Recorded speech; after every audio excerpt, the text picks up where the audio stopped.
In this segment, we're going to wrap up talking about the first law of thermodynamics. We're going to focus on how energy could be transferred in the form of work.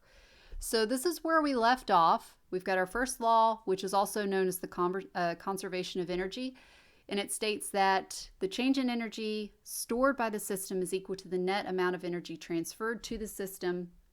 And we said the energy could be transferred in the form of heat and by work for a closed system. And if you've got an open system, it can be transferred by mass flow as well. But we're going to focus on closed systems right now. And we had various forms of the first law depending on what units that you needed it in. And like I said, we're going to focus on work today.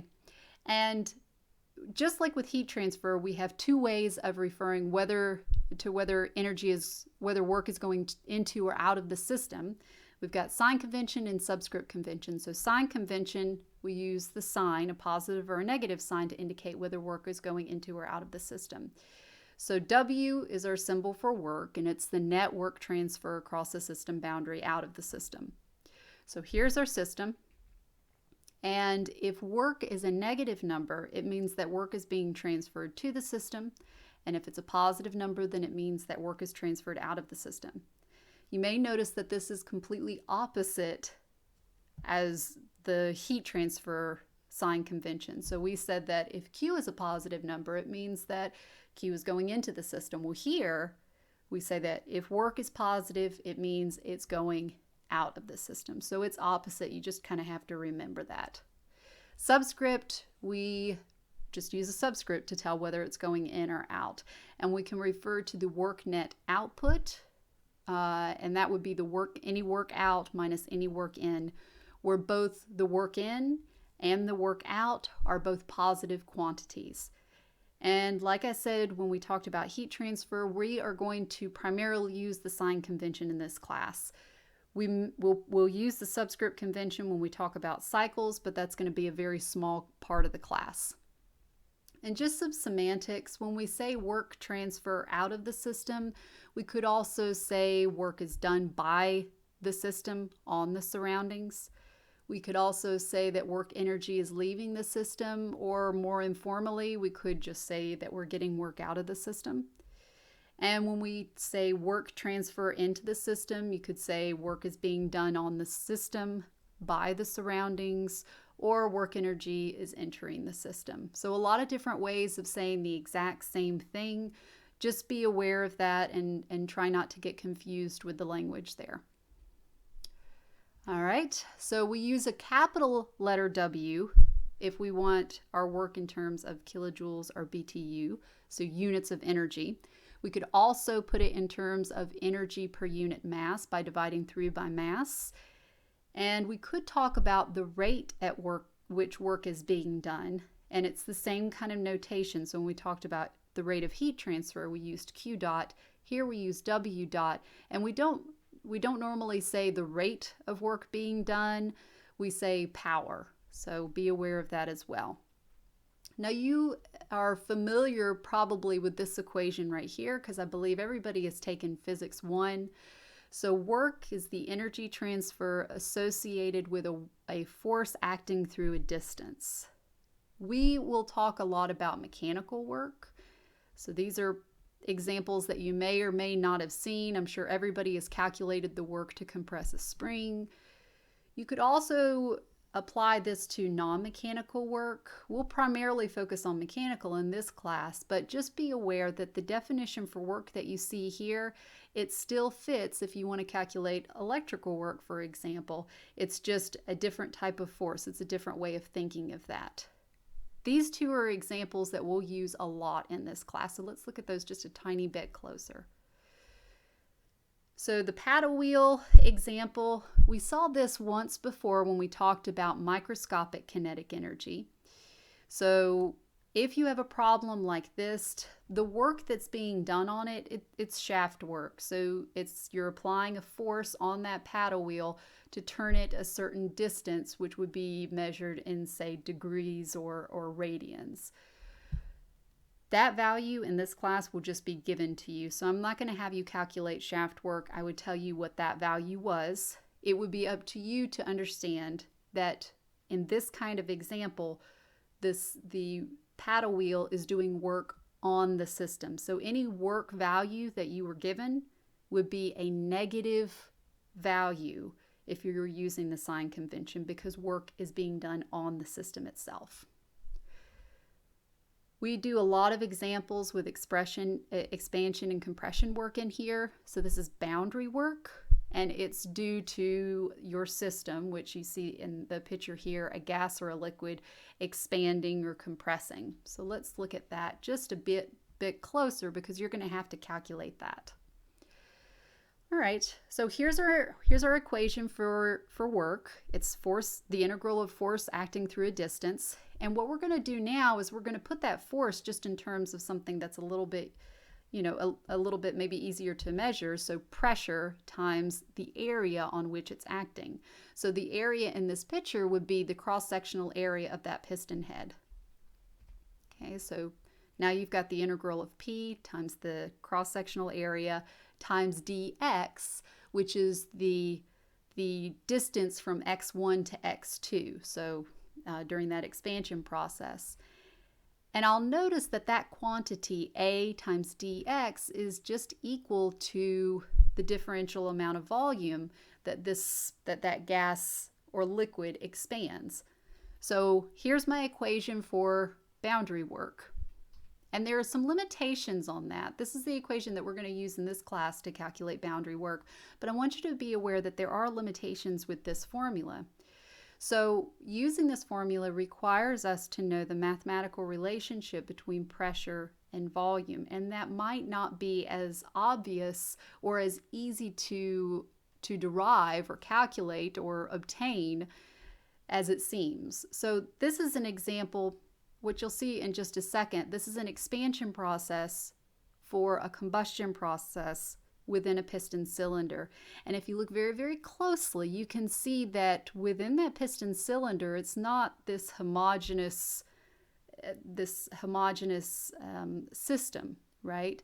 And so the pressure at the moving boundary is not, it's not as simple. It's not very simple to calculate or simple to derive. You can see little pockets where the pressure would be different, corresponding to the color that's in that diagram.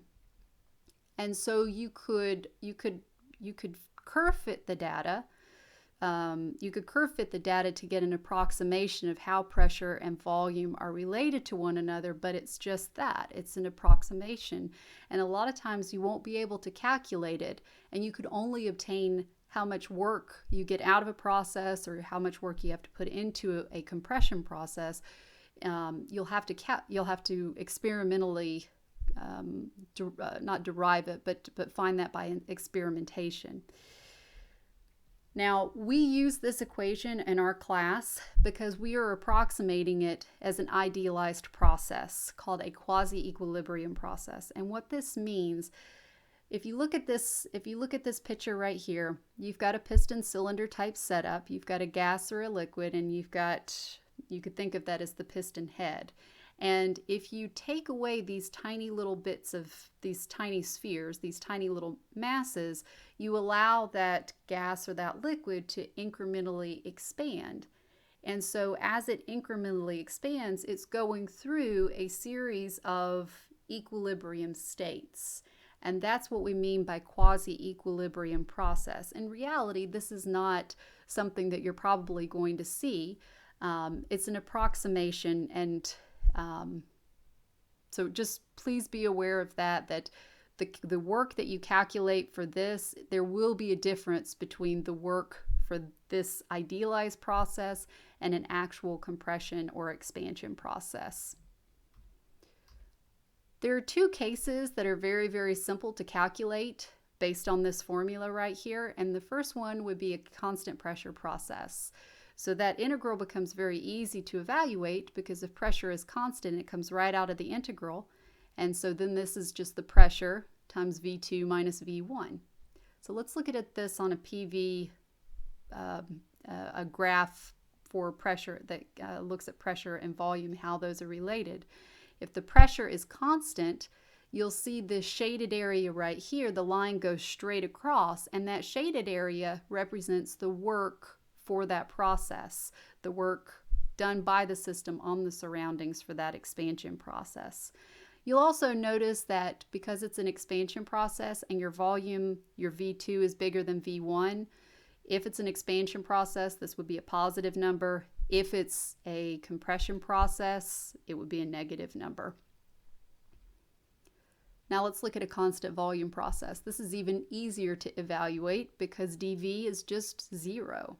And so if we look at the same thing on a PV diagram, that process goes straight up and the area underneath that curve is just 0. So the work is 0 for that particular process. All right, let's work a problem. We've got water in a piston cylinder. It undergoes a constant pressure process from 250 degrees Fahrenheit to 14.7 psi to 500 degrees Fahrenheit. So that 14.7 psi, that's the system pressure. Determine the heat transferred during the process in units of kilojoules per kilogram. So that's little q, and you'll notice that I've written things in terms of state 1 and state 2. So initial state and final state. So it's really easy for me to get my bearings about how to solve this problem. So the first thing I'm going to do is I'm going to notice that it's a closed system because all indication is that this piston cylinder is sealed. I'm going to apply my first law. Here's my first law for a closed system. And I'm going to see if I can make any approximations to make my life easier. And just like the problem that we did in the heat transfer segment, I can go ahead and approximate kinetic and potential energy changes as 0 because I'm not told that this piston cylinder is moving around or being lifted up or anything like that. So all I've got left is my change in internal energy and the Q and the W terms. And I need things in terms of little q, so I'm going to isolate that mass and divide through by it. And now I've got an equation for my heat transfer, my little q. So there's my governing equation. And the second thing I need to do is I need to fix my state. So I'm going to worry about the work in just a second. I'm going to focus on the U2 and the U1. So I need two independent intensive properties to fix my state. Those are the ones that I can choose from, and luckily I've got temperature and pressure. Now if I'm in the two-phase region, I'm going to need something else because temperature and pressure are dependent on one another in the two-phase region. But luckily enough, when I look at my saturated water tables that are organized by pressure, I know I'm at 14.7 and this is 14.696, but it still tells me the same thing. So it looks like my saturation temperature at 14.696 is 211.99 degrees Fahrenheit. And at both states, I am a good bit above that. So I'm absolutely in the superheated region with both states. So what I need to do now is just look at my superheated tables. So everything's organized in blocks of pressure. This is the one corresponding to 14.7 psi. And at 250 and 500 degrees Fahrenheit, those are my U2 and U1 values. And now I just need to figure out what my work is. So this is boundary work. I do have boundary work because I do have, well, you can imagine that this is probably an expansion process because the temperature is going up and you would expect things to expand. The pressure is the same, so you would expect things just to be allowed to expand. So this is a constant pressure process. Here's my boundary work equation, and the boundary work equation that's written here is in terms of BTU, so it's a capital letter W. So what I need to do is get it in the correct units. I'm going to divide through by mass so that I can get things in BTU per pound mass, and that would give me an equation for little w, lowercase w.